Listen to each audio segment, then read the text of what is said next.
Welcome back to the Daughters of the Moon podcast. We're grateful that you could join us for another week. They certainly are.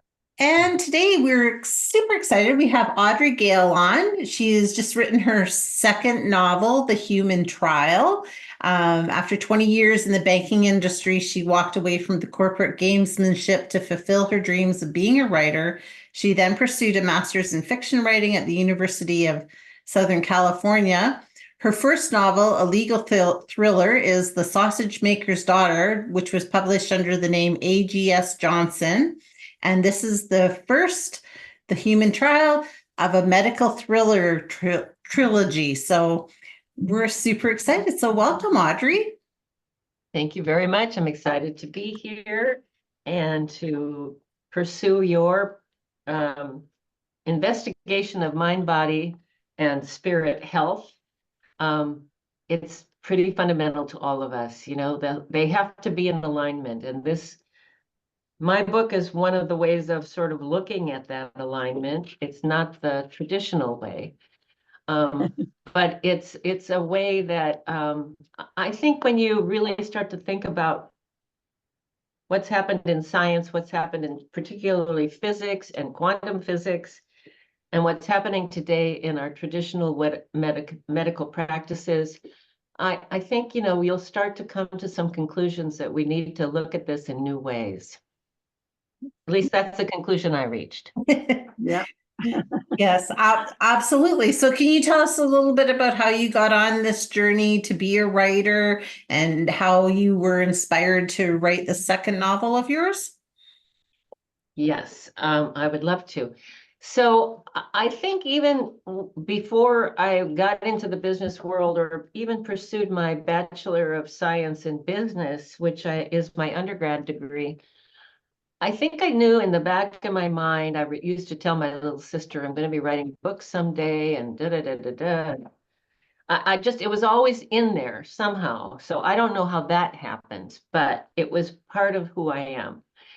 And then, but I did take a circuitous route. I got a business degree, as I just said, undergraduate, and I went into the business world, corporate banking, mainly for most of my working outside the home career.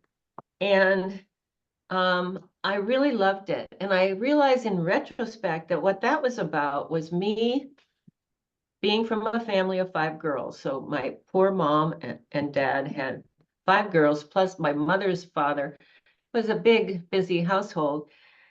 And I intuited, maybe everybody intuited, that when my father got home, the entire atmosphere changed. Now, I was particularly close to my father, so this is in no way a criticism of him. He was a real intellect. He was a real broadly interested, curious guy. He had 2 engineering degrees, and I would call him the electromechanical spiritualist because he had a big spiritual side. He was always pursuing, the truths just beyond our pinning them down. Yeah, you guys know all about that. And and so but he went to work and he came home and the household changed. And so I thought, well, whatever he does when he leaves the house, it must be more important than what we do when we stay in the house. So I wanted to go out into the business world and find out what that was. So no big surprises here. He who controls the money has control generally. So I tired of that whole pursuit. I had my answers and I just tired of corporate gamesmanship. It can get pretty ugly out there. People competing, people making alignments and unmaking alignments. It just got boring. And so I understood that if you're going to be playing a game that you don't like, you're probably not going to be very good at it. So that was when I decided, okay, it's time to go back to school and get my master's degree. Actually, before I did that, I attempted to write this novel, but I didn't have enough writing chops. I didn't have enough of an in-depth understanding about what these scientists who inspired my book and their discoveries, which inspired my book, I didn't have enough deep understanding. And I feel like deep understanding is required before you can write about something plausibly. So all of those things then sent me back to writing school. I got a master's degree in writing from USC. And to graduate, I had to write a novel. So my thesis for graduation became my first novel, The Sausage Maker's Daughters, which is a legal thriller. I always go in for subjects that I really have no right pursuing. But you know, if you pursue anything with enough determination, you can probably do or write about anything. So that was my first book. And then this book became, I'm going to try to cut this long story short, but I had 3 medical personal experiences that really started to open my mind. The first was in my mid-30s, I had a really bad lymphatic infection throughout my body. You could see my lymph glands. They were swollen, they were tender. It was painful. I couldn't put my arms down. You could see them down my shins. It was really horrible. I lived in San Francisco at that time, so I went to my internist, my MD internist, and he tried things, and he sent me to the oncology specialist, the exotic disease specialist, every ology you could imagine.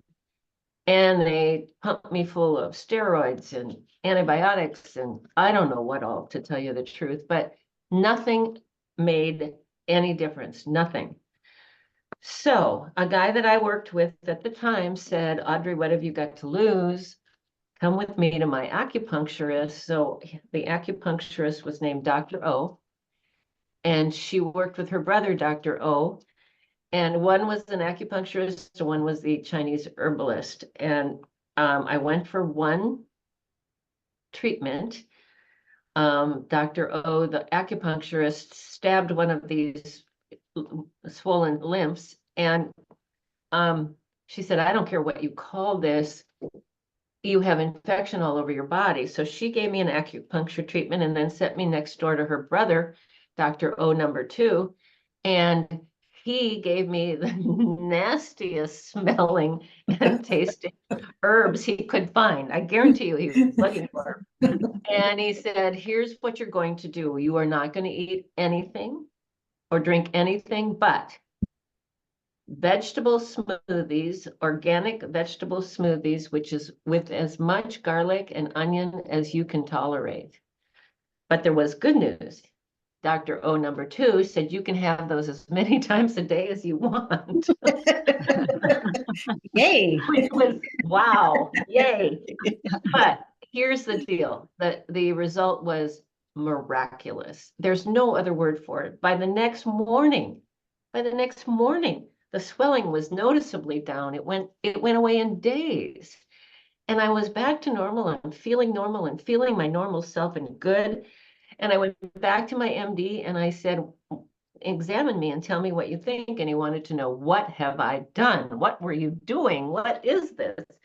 And I told him acupuncture and herbs. And he said, well, I think there's a place for Western medicine and Eastern medicine in the world. And Eastern is when your immune system can still fight. Now, that's his opinion. I don't necessarily share that opinion, but it is an explanation anyway. So then after that, I moved to Los Angeles and I had a very sick 13-year-old golden retriever. And she was my only friend because I was living in a new strange city, and she was very ill. Again, it was a visible thing. You could see kind of swelling and oozing. It was really horrible. And every vet that I went to looking for a new vet said the same thing, put her down. She's 13 years old. She's had a good life. Just put her down. And I couldn't. She was my not just my best friend. She was my only friend. So I looked up in the yellow pages. Okay, this was a while ago. I looked up in the yellow pages, holistic vets, and I found 2. And the one that could see me the soonest was the one I went to.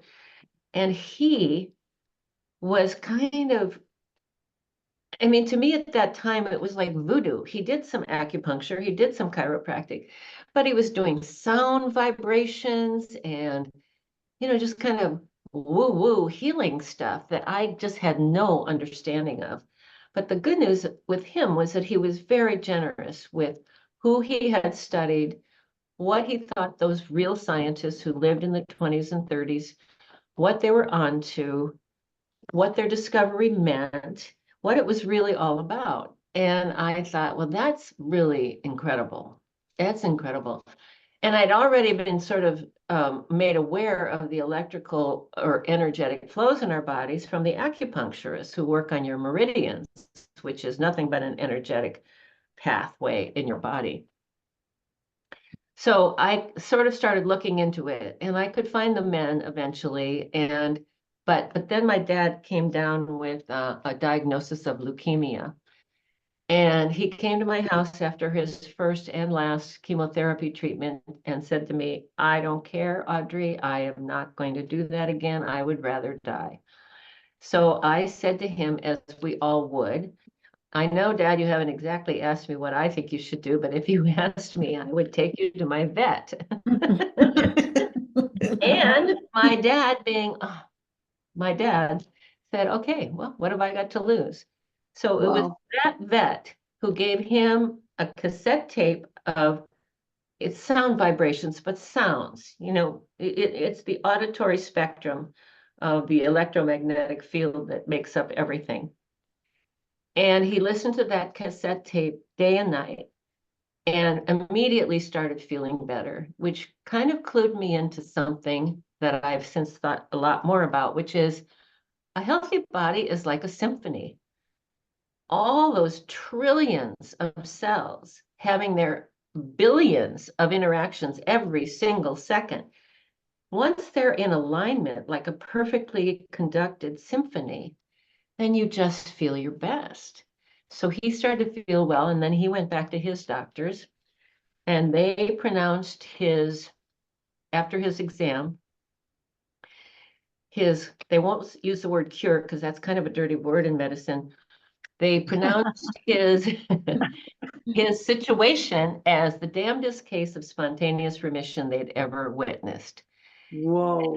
And so just like my dog who died years later of really bad arthritis and whatever else happens to 16-year-old Goldens, he died years later of pneumonia, not leukemia. And that's when I thought, okay, the universe has given me this message 3 times. I'm going to listen and I'm going to find out what it's about. So that's how I came to write this book. Wow. And that was so long. No, it was perfect. No, it was perfect because it explains how obviously you had this passion for a long time within you to write this book or to write in general. And your dad was such an inspiration from you. So it's interesting to me when you were talking about how, as a young child, he was so inspirational to you. And in the end, how he inspired you to write this book.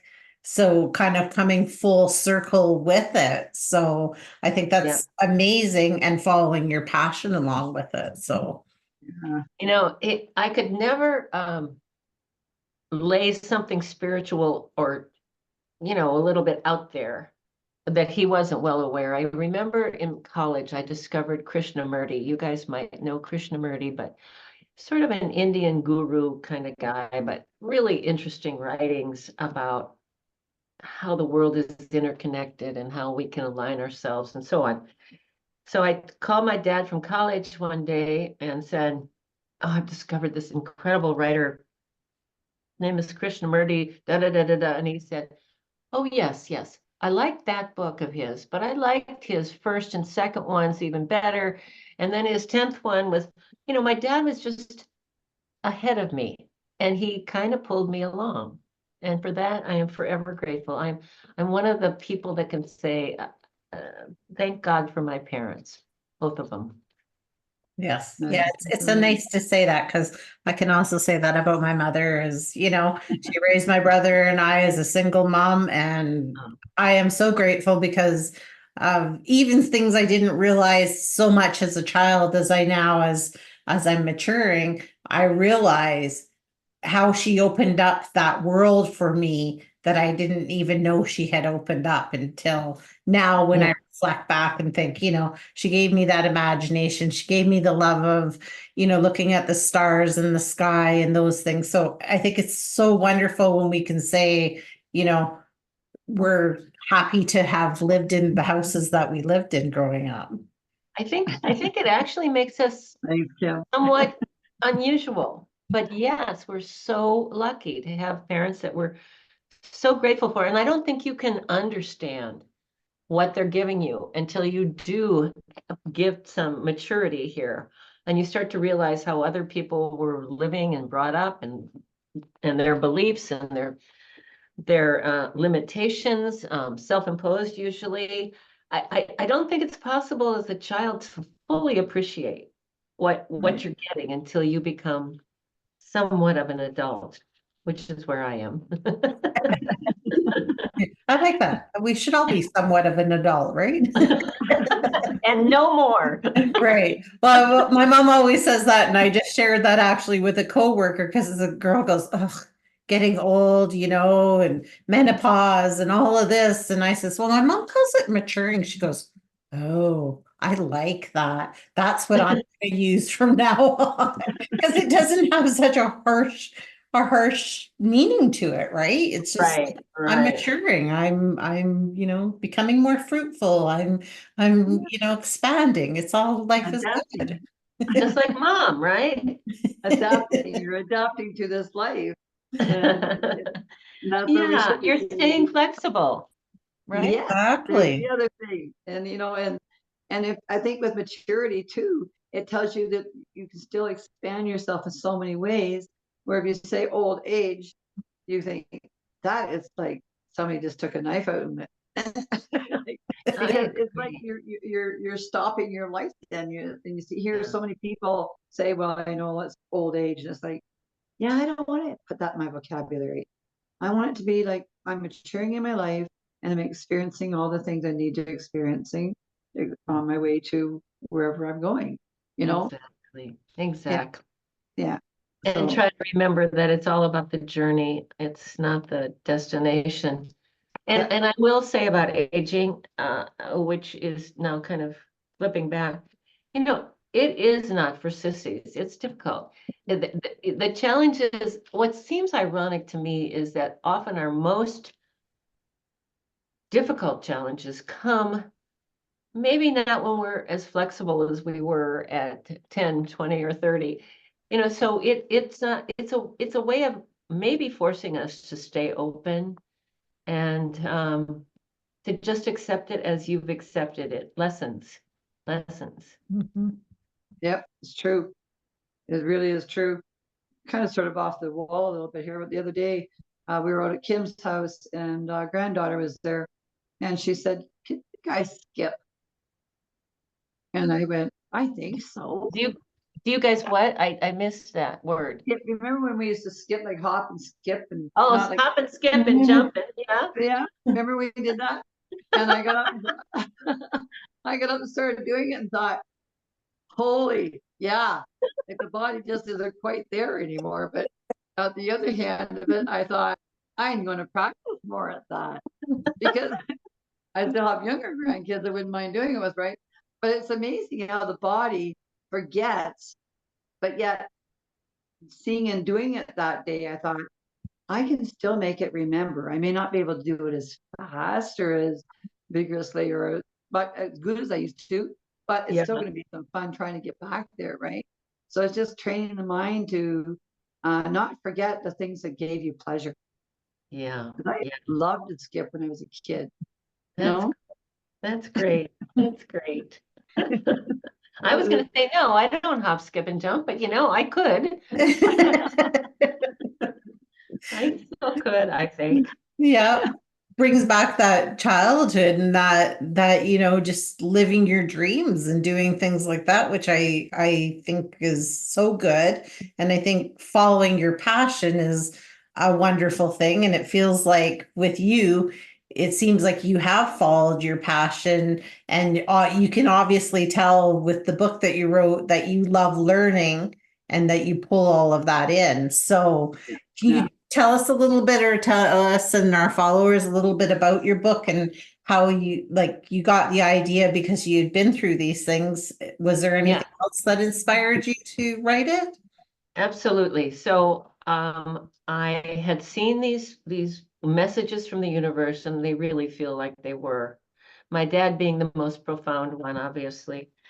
Um, but I I uh, I wanted to create. I wanted to do it in a fictional way because that gives me more license to write what I like to read. Not necessarily thrillers, although they are calling this a medical thriller, and my first book a legal thriller. I like to read really well-written fiction that has building suspense.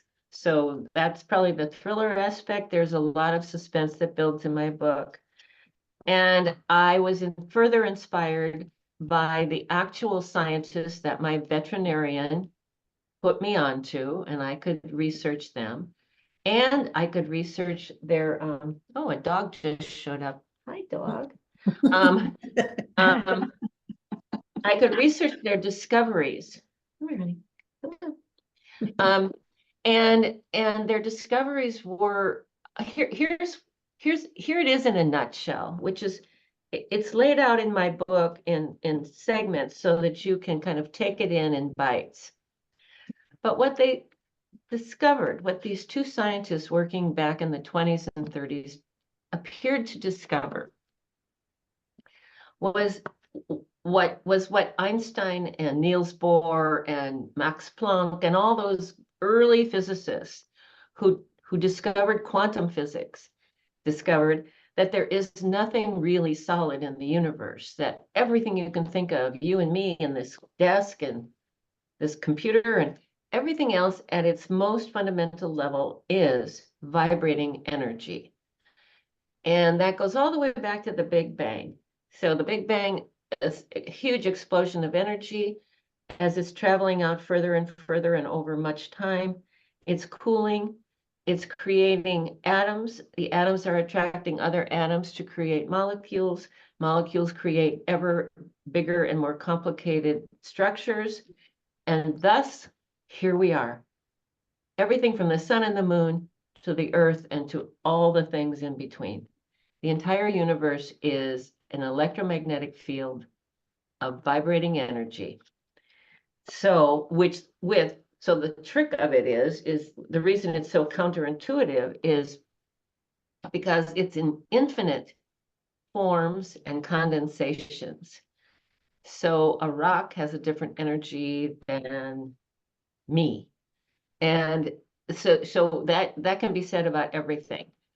And so that is what I thought that scientists were talking about. They were talking about the fact that everything is essentially energetic.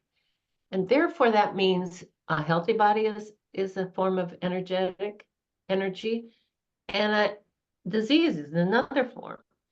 And so what they stumbled upon or were smart enough to go after, I don't know which, they stumbled upon the fact that if you could look at diseases in their living state, not the way they're normally looked at in today's world, even 100 years later.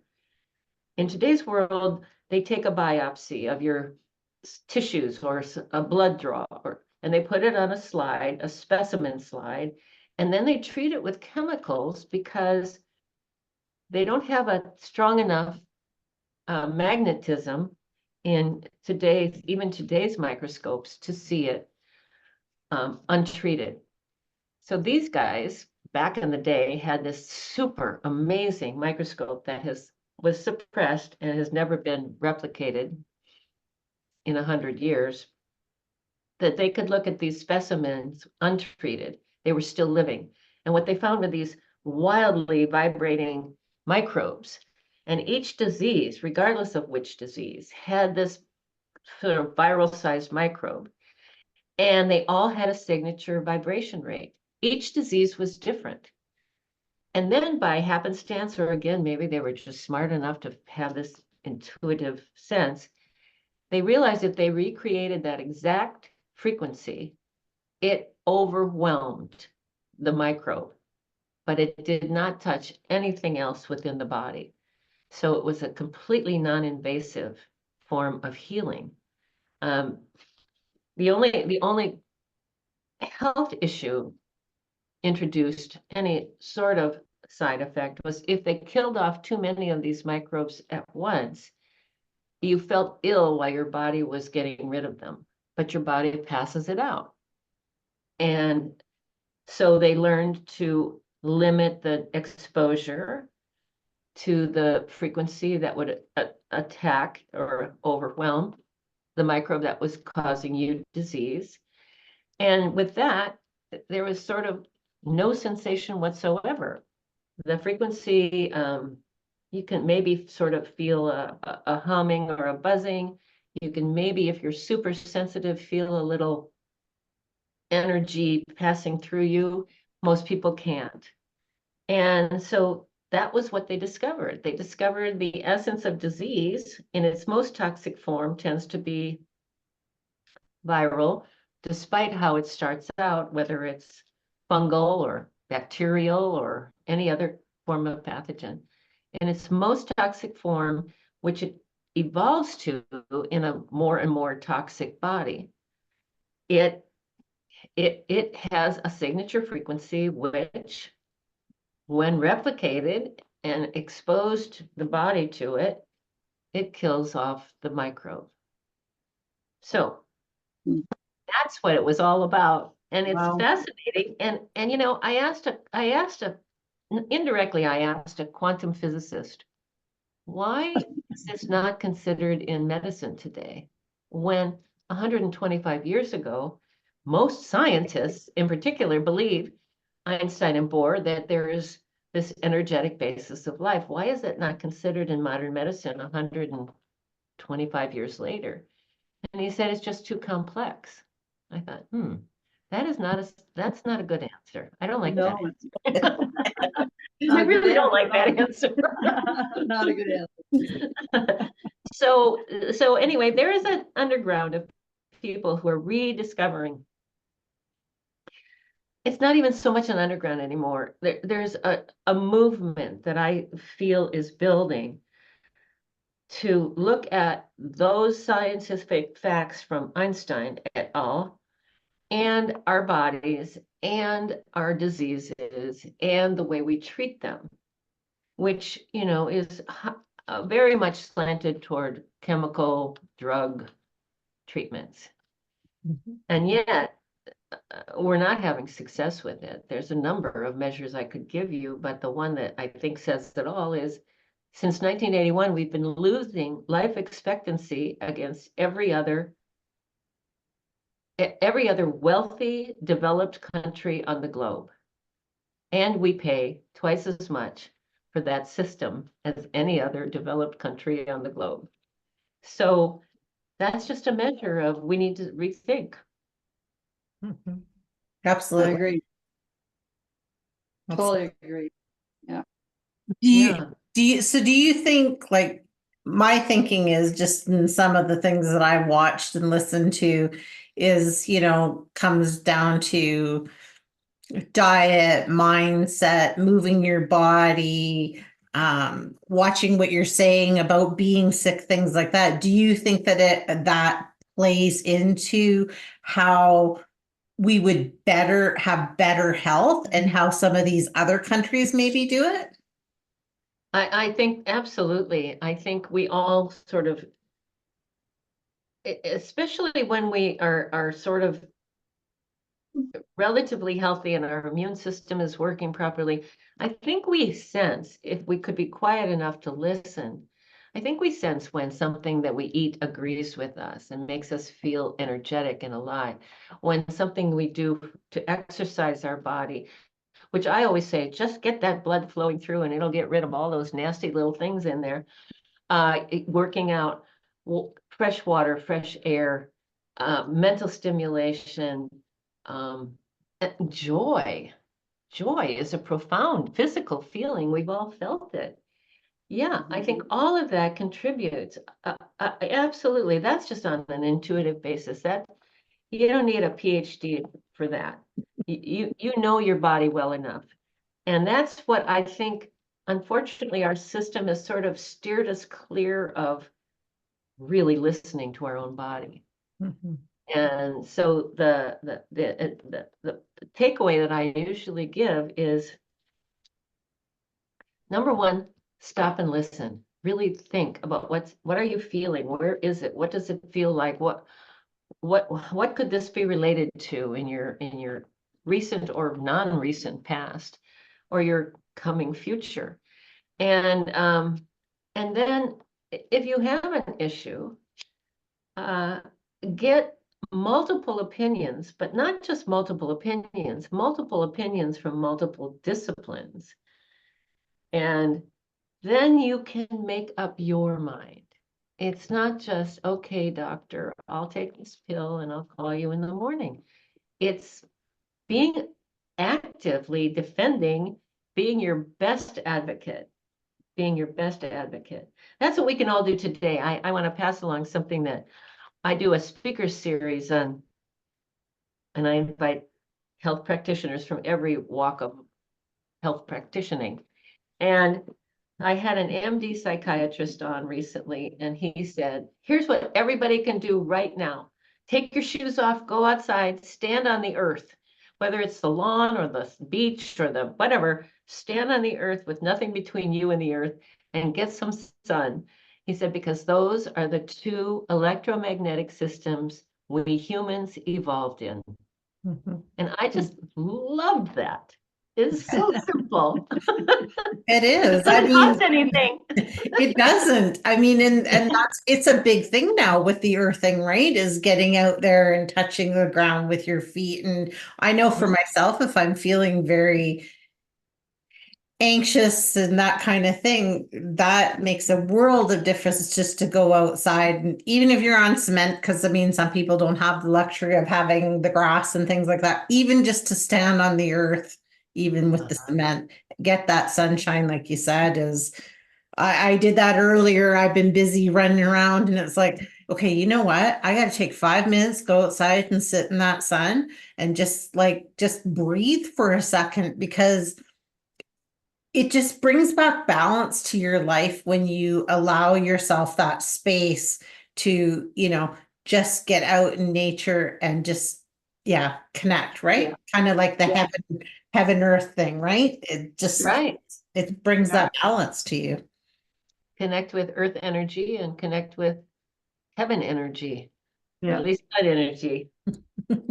Yeah, I think it's really important. And, we do get so busy and we get so wound up and we just forget that We do. everybody needs a break, including all of our bodies and our 40 trillion cells. They need a break.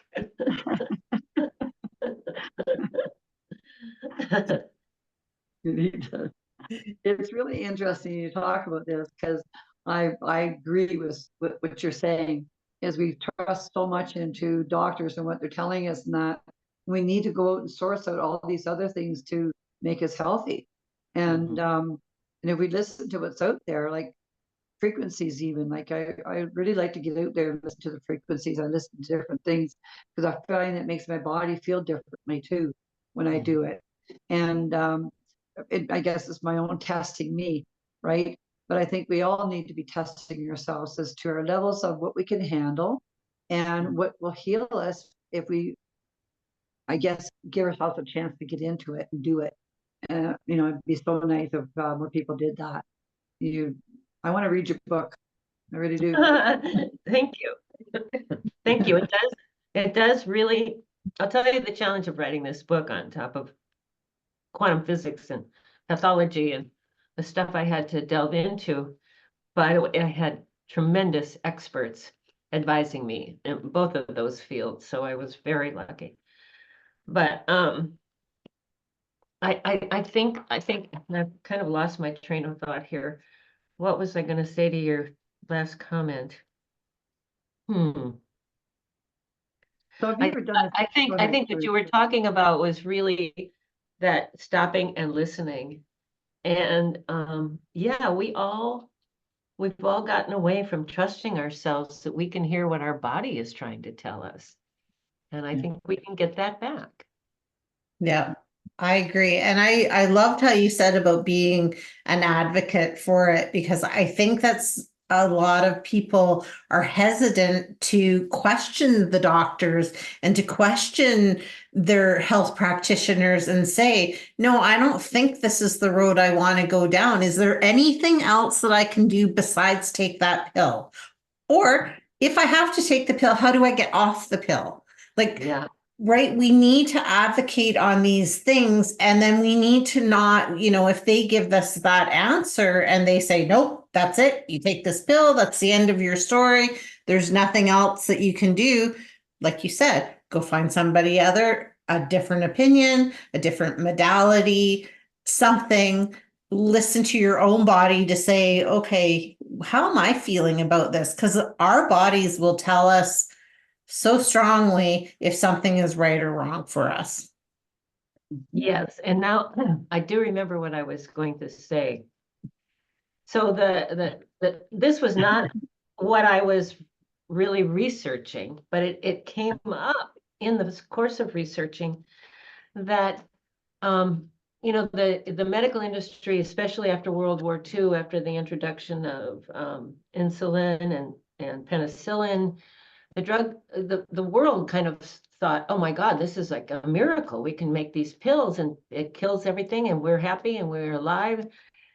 And so I think our own tax dollars, at least in the US, sort of supported the early development of the drug industry, which has become extremely wealthy and extremely powerful.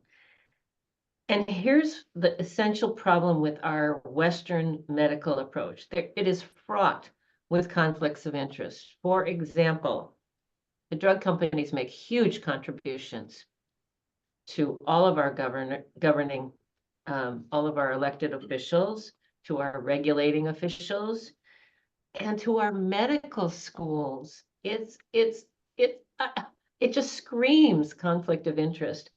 I ran across a very interesting article on the internet some time ago where the students at Harvard Medical were rebelling about their medical education was too drug oriented. Wow. And I had a functional medical person on my little Zoom saying that after the grueling training these MDs go through for 12 years or more, they come out with a very small toolbox. And they are told this is what you will use and not a lot else. They come down hard on those things. So it's the conflict of interest that we've been, and you watch news on TV and it's just one drug commercial after another. It's just so awful. They're teaching you to have these diseases. They're planting the seed and then they will cure you. Okay, maybe not cure you because you might have another problem from the actual treatment, but one thing will go and another thing will come, whatever, however it happens. So Yeah. it's just a crazy thing. Well, I mean, in the, especially with drugs and things like that and prescriptions, they don't want you to really get healthy because there's no money in health. Like really, if it comes down to it. Bingo. There is no money in that, right? And I love that. And I love your title because it makes me think it's like, here we are as humans existing in this world. And, all these different things is like they are trying these different things out on us to see, oh, well, we'll see how this works out for you. And if it's going to, benefit you or is it not, or can we loop you in to get you stuck in this kind of a loop of, like you say, right? You take this one, but that now you're, that's symptoms gone, but now you have this new one. And so I love that. And I think yeah, it's interesting when you start talking about some of that stuff because it just really does seem to me that a lot of that, the drug companies and stuff is, like you said, a conflict of interest of where they're putting their money and where they're putting their thoughts, I guess. Their research dollars, their quote unquote marketing dollars, which tend to be those large contributions made to people in control. Yeah, it's an obvious conflict of interest. It's shocking that it could be allowed. But then it's the politicians that we have to get to change these things. And why would they want to change it? It's how they get reelected, you know? It's really sad. So my favorite MD, who I quote all the time, is from Harvard Medical. And he says, there's only one way that we can change this. And that is to open people's minds and hearts, which you guys are doing with your podcast, which is so admirable, which I'm trying to do with this book. Open hearts and minds until a wave of demand comes from the public that says, we don't want this conflict of interest. We want separation. We don't want our medical schools run by drug interests or whatever special interests. We want real, well-regulated, transparent regulation of our healthcare. Yeah.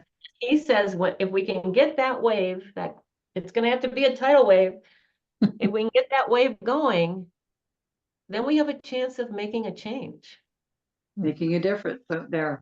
It's true. It's, like, look how long it took before, like chiropractors could be looked at and given some kind of supply out there. Reiki is a beautiful way of healing. And it's still not really recognized in the industry as far as what can be done with it. Right. People really need to open up to all these different avenues, these modalities of healing, and see what they're really doing. Like we go to sound baths and things like that, they're amazing, and how you feel after, and our bodies are made up of energy, so we should pay attention to that energy and water, like pay attention and make it happen for us, right? And it's more fundamental than anything else. So although electrical reactions are closely aligned to chemical, and they do tend to travel together, it's really electrical first. So that's who we are, and that needs to be recognized and dealt with. And it's interesting that they would, there's a lot of disparaging terms used in traditional medical fields, like, alternative, anecdotal proofs that are just, little stories that don't have any weight. Intuitive, holistic, all those words have been kind of smeared. And yet it's interesting to think, alternative being acupuncture, which has been around for 5,000 years. And our Western medical practices have been around since the mid 1800s. And it's just interesting how we get programmed. Yeah. We're programmed. They want us to be 100%. programmed. I'd love to talk to you about COVID one day. That I hope will be my third book in my trilogy, because I wasn't really planning anything further than a sequel, which the story comes from the 30s into the 70s. So it's a multi-generational family saga in that sense. But it was during COVID that I thought, well, wait a minute. This is kind of all about viruses and, the really toxic state of disease. Why wouldn't we have the third book come into our modern times, come into the COVID era? Right. So that's the thought. That's as far as I've gotten on the third. Well, I think it would be a really interesting one, and I guess I have to give that caveat that I do feel like there is some. It's not that I feel like every prescription drug out there is a terrible, terrible thing, but I think that it would be really nice if the medical field had more liberty, because I don't know sometimes that they even have the liberty to say, yes, take this, but do this to accomplish where you want to be and get you off of this pill and get you healthier. And if not even healthier, to at least change your mindset so that you're feeling more positive. So, Right.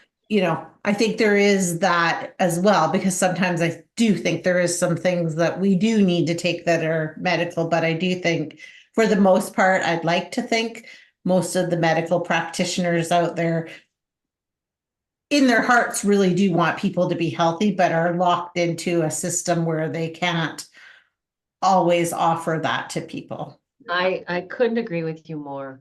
So it's not the practitioners really, it's the medical establishment who sets what a doctor needs to learn to graduate from college with his MD.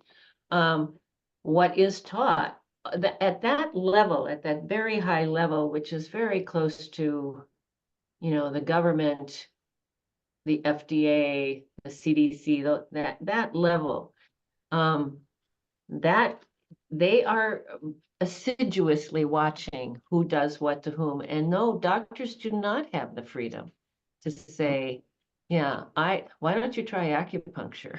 Maybe they could whisper it. but they don't have a lot of freedom. They're given specific ways of treating diseases, which has tended to be drugs,